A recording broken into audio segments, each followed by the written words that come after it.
क्या आपको पता है कि आप जिंदगी में सफल होंगे या नहीं, ये आपके इमोशनल इंटेलिजेंस पर 80% डिपेंड करता है और 20% आपके IQ पर डिपेंड करता है। अगर आपकी जिंदगी से सारे इमोशंस को हटा दिया जाए तो आपकी लाइफ कैसी हो जाएगी? जरा सोचिए। अगर आपकी जिंदगी से खुशी, गुस्सा, प्यार, दुख, तकलीफ ये सब गायब कर दिया जाए तो क्या आपकी जिंदगी में कुछ बचेगा? बिल्कुल नहीं, क्योंकि हमारे इमोशंस ही होते हैं जो हमें किसी काम को करने के लिए मोटिवेट करते हैं और आगे बढ़ने का हौसला देते हैं। दोस्तों, ये समझाएंगे। इस किताब में हम जानेंगे कि आखिर हम अपने इमोशंस को कंट्रोल करके उन्हें अपनी सक्सेस के लिए कैसे इस्तेमाल कर सकते हैं। दुनिया में कई तरह के लोग होते हैं, सबके इमोशनल बिहेवियर्स अलग अलग होते हैं। कुछ लोगों को छोटी छोटी बातों पर गुस्सा आ जाता है जिससे वो सही डिसीजंस नहीं ले पाते हैं, और कुछ लोग अच्छी तरीके से जानते हैं कि उन्हें अपने इमोशंस को अपनी सफलता के लिए कैसे इस्तेमाल करना है। अगर आपको भी अपने इमोशंस को सही तरीके से यूज करना आ जाए तो आपको सफलता तक पहुंचने में कोई नहीं रोक सकता। इमोशंस बहुत पावरफुल टूल होते हैं, लेकिन कई सारे लोगों को इन टूल्स का इस्तेमाल करना नहीं आता है, और वहीं दूसरी तरफ जो लोग इसका इस्तेमाल करना जानते हैं वो दूसरे लोगों को मैनिपुलेट करने से रोकते नहीं हैं। ऐसे लोग बेहद चालाक होते हैं। दूसरों के इमोशंस का इस्तेमाल करके खुद का काम कैसे निकलवाना है उन्हें अच्छे से पता है। ऐसे लोगों से बचकर रहना चाहिए, क्योंकि ऐसे लोग बहुत खतरनाक होते हैं। आगे बढ़ते बढ़ते आपको पता चलेगा कि हमारा इमोशनल माइंड कैसे डेवलप हुआ और थिंकिंग ब्रेन और इमोशनल ब्रेन में से कौन सा ब्रेन पहले डेवलप हुआ और क्यों। क्या आपको पता है कि कोई भी इंसान गलत काम क्यों करता है, या यूं कहें कि कोई भी क्रिमिनल क्यों बनता है? सीधी सी बात है कि कोई भी क्रिमिनल पैदा नहीं होता है, बल्कि उसके साथ कुछ ऐसी घटनाएं होती हैं जो उसे ऐसा बना देती हैं। लेकिन ऐसा क्यों होता है? क्या किसी क्राइम को करते समय उनके दिमाग में ये नहीं आता कि वो गलत काम कर रहे हैं और उसका अंजाम गलत होगा, बाद में उनको ही सजा भुगतनी पड़ेगी? तो आगे इस बुक समरी में हम क्रिमिनल्स की थिंकिंग के बारे में जानेंगे और ये कैसे गलत कामों की ओर बढ़ते चले जाते हैं इसके बारे में भी बात करेंगे। इसमें इमोशंस का रोल भी होता है। जिनकी इमोशनल इंटेलिजेंस में कमी रह जाती है उनको जीवन में कई सारी मुश्किलों का सामना करना पड़ता है। कभी ना कभी ऐसा सुना या देखा होगा कि किसी इंसान के सामने अचानक कोई मुसीबत आ जाती है और वो उस मुसीबत से बचने या किसी को बचाने के लिए कोई ऐसा काम कर जाता है जो एक नॉर्मल सिचुएशन में हम किसी से एक्सपेक्ट भी नहीं कर सकते। इसे हम हीरोइक एक्ट कह सकते हैं। लेकिन ऐसा कैसे हो सकता है?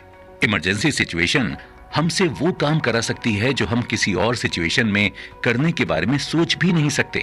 तो आज इमोशनल इंटेलिजेंस बुक की इस समरी में हम जानेंगे कि कैसे हमारे अंदर के इमोशंस हमसे ऐसे काम भी करवा सकते हैं जो हम एक्सपेक्ट भी नहीं कर सकते। नेचर है कि वो इमोशंस की पावर को इग्नोर करते हैं, क्योंकि ह्यूमंस जो कि एक थिंकिंग स्पीशीज है, ये इंटेलिजेंस से ज्यादा इंपॉर्टेंस देती है।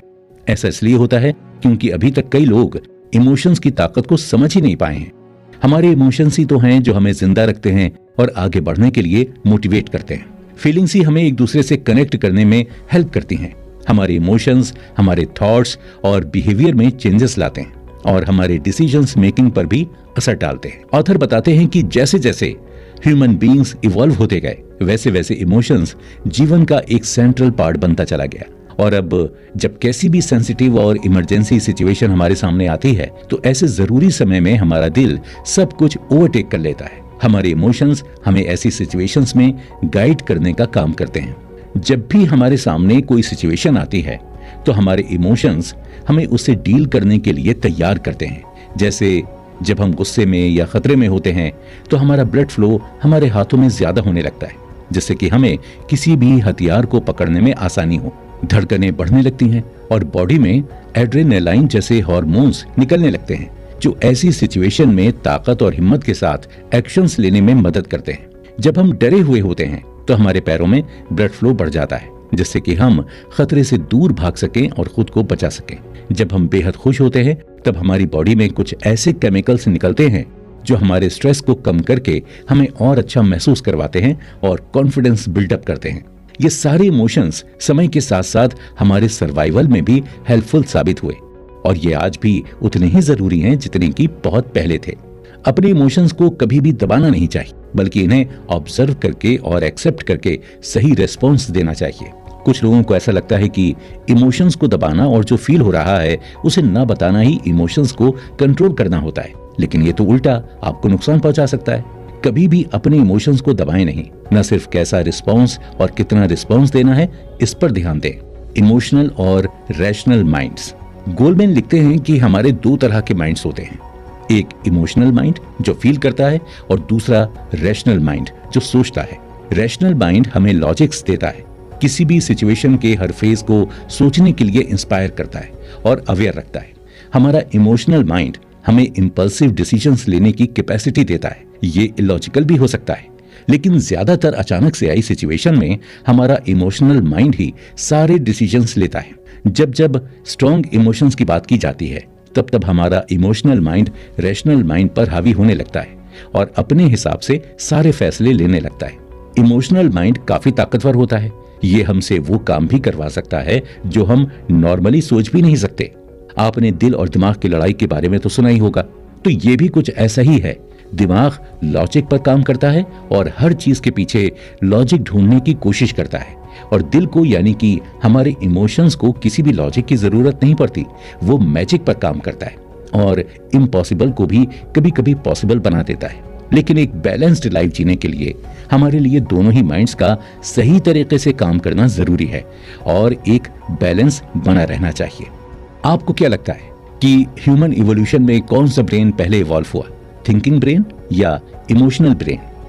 आप सरप्राइज हो जाएंगे ये सुनकर कि हमारे इमोशनल ब्रेन से ही हमारा थिंकिंग ब्रेन डेवलप हुआ।